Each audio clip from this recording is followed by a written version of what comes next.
This subject, wealth and income inequality, are the biggest moral crisis. I'd also say it's a spiritual crisis in America today, all around the world. This gap between the rich and everybody else is reaching critical proportions. And I think one of the biggest crises is the young people. Today's young unemployed become tomorrow's unemployable. They lose valuable jobs, training skills. So I'm going to show, since a picture's worth 1,000 words, I'll just show you some pictures about how rapidly this inequality, as well as opportunity inequality, is growing. So what's happening in America today, savers are losers. You know, most parents say to their kids, go to school and save money and work hard. But in 1970, when I graduated from school, $1 million at 15% interest earned me $150,000 a year. Now, you could live on $150,000 a year back then. But in 2016, due to this thing called quantitative easing, I call it the Greenspan put, it's $1 million at negative 5 basis points. It's going to cost you $1 million to save $1 million. That is how deteriorated our financial systems have become. And this is one of the causes between the gap between the rich and the poor. The other thing is that fewer and fewer families are receiving middle-class incomes. It's going down. Every time we shop at Walmart, we ship dollars and jobs over to China and Pakistan and all the other countries. That's capitalism. The other thing that's happening when people's incomes go down, they become dependent. Now, the US government tells us that poverty has been beaten in America. Well, maybe poverty has been beaten, but what has increased is the entitlement mentality. The attitude that the government and other people should take care of me. As I said, it's a moral crisis as well as a spiritual crisis. I learned in Sunday school, give and you shall receive. And too many people today think they should receive. This is the other crisis here, is Social Security.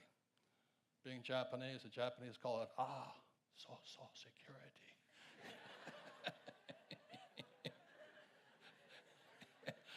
I'm a racist, I know.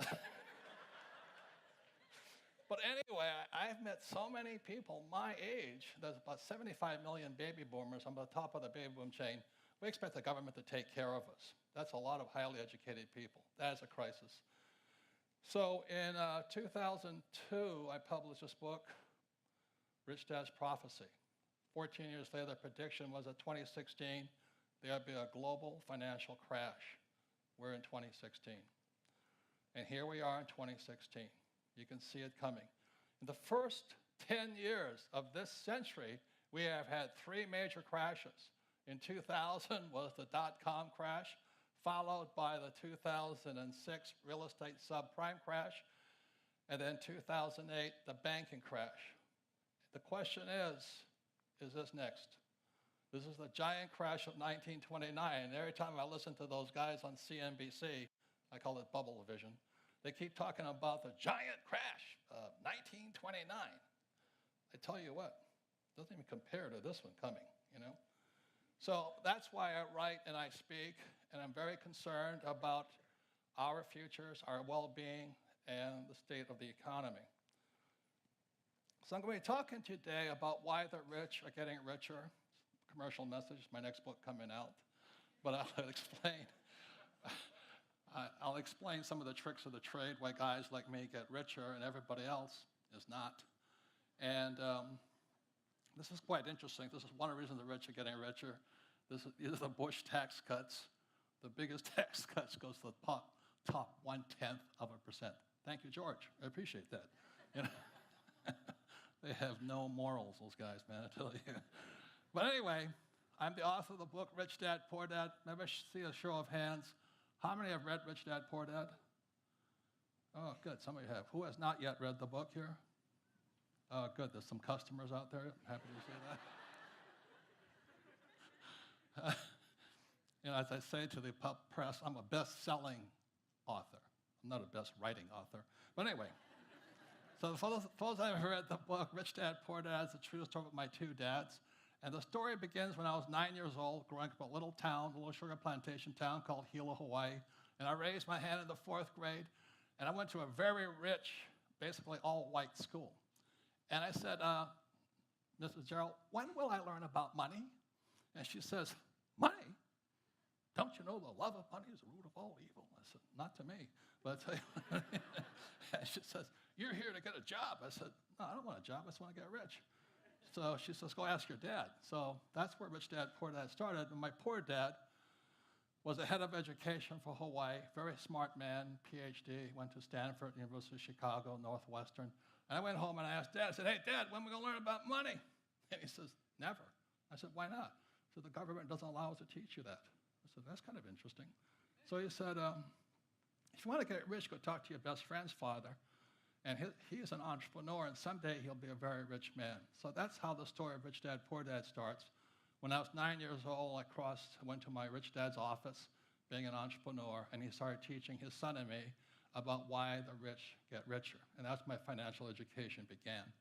So I wrote this book. It came out in 1997. So far, it's sold about 41 million copies in 50 languages throughout the world. So I'll give a little bit of my background, I think. I don't do it for the applause. It's send the cash. But anyway. Anyway, this is Hilo, Hawaii to New York City. I didn't do well in school. I was a straight C- student. But I did, and having the old man as the head of education wasn't easy, you know. So anyway, I got 2 congressional nominations, one to U.S. Naval Academy, Annapolis, Maryland, one to U.S. Merchant Marine Academy at Kings Point, New York. So I took New York because we're the highest paid graduates in the world. And this is me at Kings Point here. And our starting salaries for most of us was about $100,000 a year back in 1965. So that was pretty good back then. Not much today, but it's pretty good back then. And then when I graduated, I got a job as a 3rd officer on Standard Oil tankers sailing the world. And it was a great job, except for one thing. The Vietnam War was still on, and my moral conscience kind of got to me, and I said, maybe I should go fight a war. So I joined the Marine Corps, and I took a cut in pay from about $6,000 a month down to $200 a month as a Marine lieutenant. And it was a great decision. I went to flight school in Florida, Pensacola, and I was right up the street here at Camp Pendleton, and straight to Vietnam. And it was really a great experience. Loved the Marine Corps, loved the guys I worked with. And it's a band of brothers, very spiritual organization.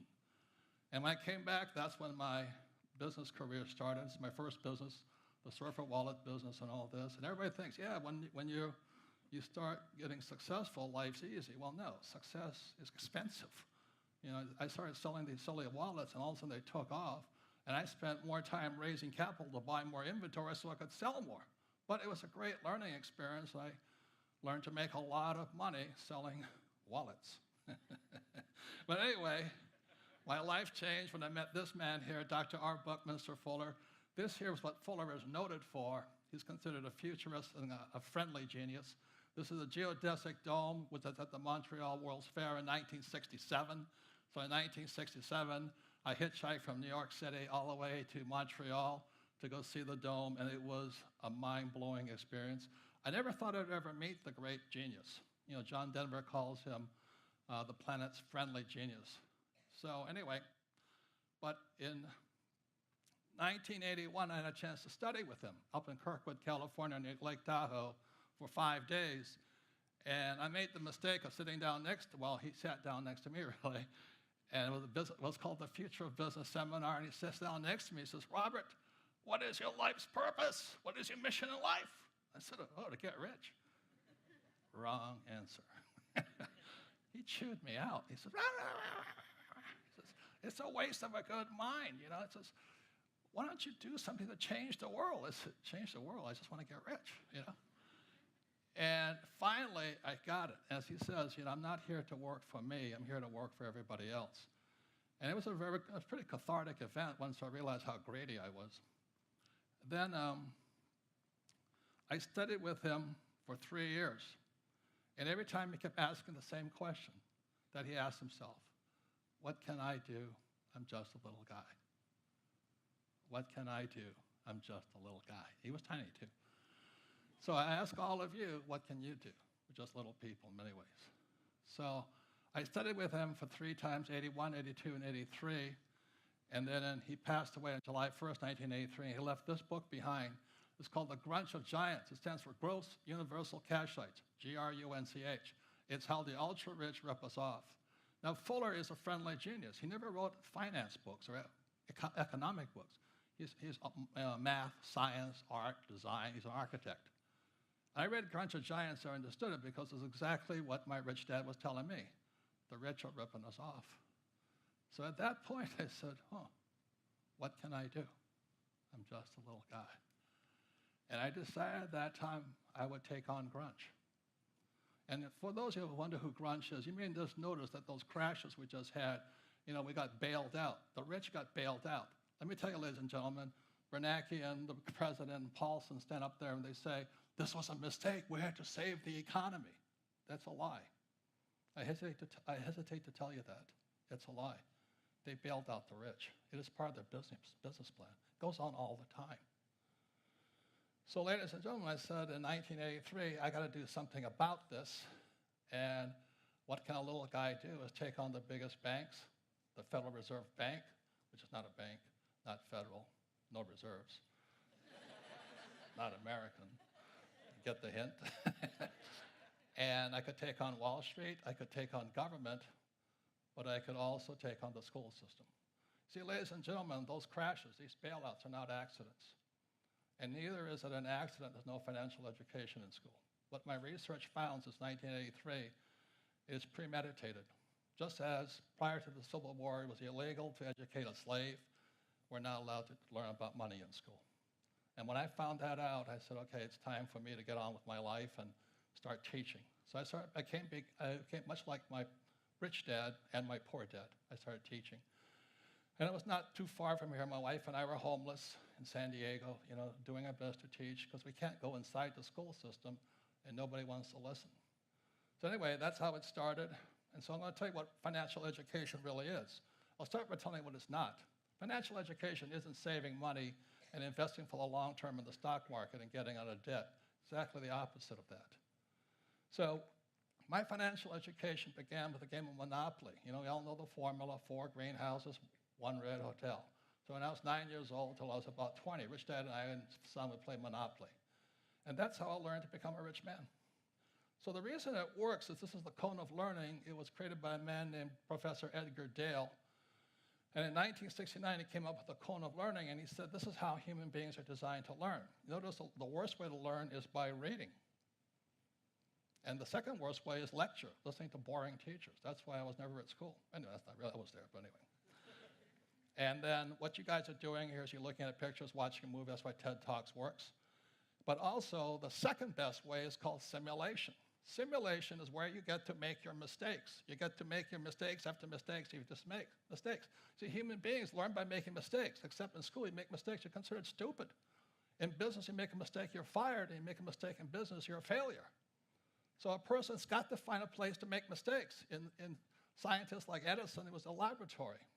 So the reason I learned a lot was I made mistakes playing Monopoly. That's how I learned so much. And today I play Monopoly in real life. My wife and I have over 10,000 units, several hotels, golf courses, and oil wells. But that's the game. Once you learn it in your brain by playing games, simulations are the way you learn. So you practice, practice, practice, practice, practice. You make mistake after mistake after mistake. Like a golfer makes a mistake after mistake after mistake, then they turn pro. But the reason a lot of people are not rich, they think mistakes make you stupid. It's criminal. A baby cannot learn to walk unless they fall down. Can't learn to ride a bicycle until you fall off the bicycle. So that's where our school system's letting us down. So I love the military because they taught us to make mistake after mistake after mistake. Every day we flew, we practiced emergency procedures, and every day I killed my engine to fly my aircraft without an engine. And this here is me doing the real thing. I went down 3 times in Vietnam. And if not for practicing crashing, I wouldn't be here today. All 5 of my crew came home alive. So what I did was, after Bucky kind of chewed me out, he says, what can I do? I'm just a little guy. My wife and I created this board game called Cash Flow, but this is the key to the cash flow game here. This is called a financial statement. You add a financial statement to Monopoly, you have cash flow. This is financial literacy, how you understand numbers. So the beauty of the cash flow game is today we have thousands and thousands of cash flow clubs all over the world, people teaching people without having to go through school and getting into student loan debt. Now, you have to go to school to be a doctor, a lawyer, an engineer, but you don't have to go to school to be rich. So all over the world today, I did what Dr. Fuller asked. I started empowering people to learn. So all over the world today, every day in different languages, people are teaching people the same lessons my rich dad taught me. And this here's a financial statement: income, expense, asset, liability. The beauty of this here is this. This is your report card when you leave school. My banker has never asked me my grade point average or what school I went to. My banker wants to see my financial statement. And the reason most people can't get loans is they don't have a financial statement. They don't even know what it is when they leave school, even college graduates. The reason I can borrow hundreds of millions of dollars, I have a strong financial statement. It's financial literacy. And this here is very simply it's income, expense, asset, liabilities. Poor dad always said go to school and get a high-paying job. The problem with education, they teach you to be employees. Rich dad taught me to be an entrepreneur, acquiring assets. 4 greenhouses, 1 red hotel. Assets are very simple. You can plant an apple seed, and an apple seed grows into a tree. You harvest the apples. You sell the apples. You reinvest your profits, and you keep building an orchard. That's how you get rich. Or a friend of mine, when he was in high school, his grandma gave him some chickens. Those chickens laid eggs. He sold the eggs and reinvested it. And when he was 45, I think he sold his business. He was selling 10 million eggs a day to Costco and Walmart. You don't have to be a rocket scientist to build assets. Just buy a couple of chickens, okay? It's kind of funny, really. So the power of words, financial literacy begins with words because words affect your brain. As my poor dad always said, I can't afford it. In Sunday school I learned the word becomes flesh. Every time you say you can't afford it, you say, I'm poor, I'm a loser, I can't do something, I'm helpless. The government should take care of me. Disgusting. Rich dad taught me, how can I afford it? So when I had no money, my wife and I just kept saying, well, how can I afford it? And pretty soon your mind opens up, and that's when intelligence comes in. The most important words in money are basic. There's only 4: assets, liabilities, cash flow. That's it. That's where financial literacy starts. Assets, liabilities, and cash flow. You understand those 4 words, basically, then you can build your vocabulary. Money has a language, but it's not taught in school. It's taught job security versus being an entrepreneur. Look for job security instead of go for financial freedom. It's somebody should take care of you instead of I'm going to take care of other people. As an entrepreneur, I have thousands of employees. That's my job. To create other jobs, give them a safe life. So number 1 is assets. Number 2 is liabilities, cash flow. These are liabilities. The reason the poor and middle class grow poor is because they think their house is an asset. If you read Rich Dad, Poor Dad, I said several things. Savers are losers, and your house is not an asset. This came out in 1997 and 2007. The subprime market crashed, and tens of millions of people throughout the world found out their house was a liability. Look, if you use the wrong word to describe the wrong issue, you will always be stupid and broke. So don't call a liability an asset. And that's why so many people are broke. They're using the wrong words. The words become flesh. Financial literacy. Change your words, change your life. Never say I can't afford it. Ask yourself, how can I afford it? Work to acquire assets, not liabilities. That, ladies and gentlemen, we have thousands of cash flow clubs around the world. People are teaching people. You don't have to go to school to learn to be rich. So the thing is Bucky Fuller challenged me. What can I do? I'm just a little guy. I stopped making wallets and I started making cents. My wife and I created this cash flow board game. It's played throughout the world today.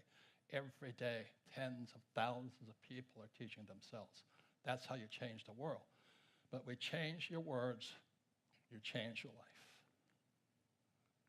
So the best news is words are free. It doesn't take millions of dollars to change the world. Just change your words. Thank you very much.